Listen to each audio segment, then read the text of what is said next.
Hello friends, welcome to my channel only Sumana. বৃষ্টি পড়তে না পড়তেই চলো আমরা কি খাবো তোমাদের দেখাবো। আমরা খিচুড়ি খেতে সবাই ভালোবাসি, তো খিচুড়ি অনেক রকমভাবেই বানানো যায়। আজকে অন্য রকম প্রসেসে বানাবো, তোমরা দেখো, তোমাদের ভালো লাগবে এবং ঝটপট তৈরিও করে নিতে পারবে। আগে যারা যারা এখনও সাবস্ক্রাইব করোনি প্লিজ প্লিজ সাবস্ক্রাইব করে নাও, আর যারা পেজ থেকে দেখছো ফলো করে নাও। আস্তে আস্তে কিন্তু আমার ফ্যামিলি বাড়ছে, এটাও ভালো লাগে। তোমরা সাপোর্ট না করলে কিছুতেই আমার এই চ্যানেলটা এগোতো না। তো ঝটপট চলো, আজকে আমরা যে খিচুড়ি বানাবো তার কী কী উপকরণ কী কী লাগবে সব কিছু দেখিয়ে দিই।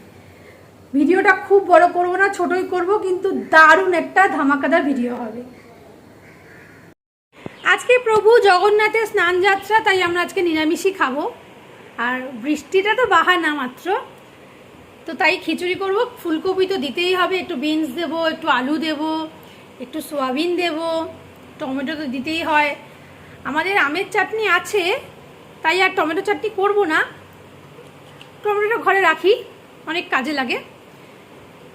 তো এত কিছু সবজি পড়ার পর না আর কিছু খিচুড়ির সাথে ওই তরকারি ফরকারি কিছু পছন্দ হয় না আমাদের। আমরা একটু ভাজাভুজি খেয়ে নিই, আলু ভাজা, পটল ভাজা বা পাঁপড় ভাজা। তো আজকে আমরা আলু পোস্ত ভাজা করে নেব।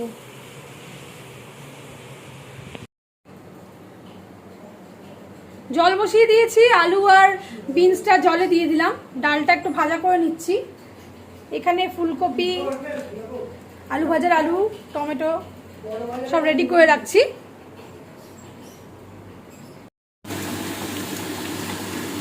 সব কিছু দিয়ে সেদ্ধ হচ্ছে, সোমবারটা পরে দেবো।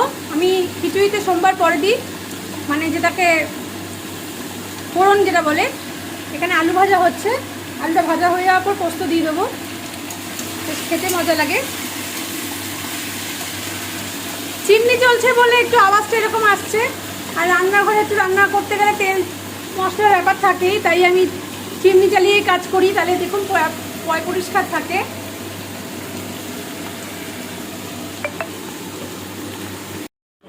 দেখো বন্ধুরা, বৃষ্টির বাহানা দিয়ে খিচুড়ি তো হলো, কিন্তু বৃষ্টি তো নেই, খটখটে রোদ উঠে গেছে। ওই গরমের মধ্যেই খাবো।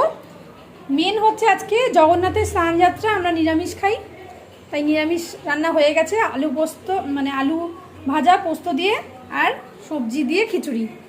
কেমন লাগছে অবশ্যই কমেন্টস করে জানিও, আর অবশ্যই সাবস্ক্রাইব করে নিও বন্ধুরা।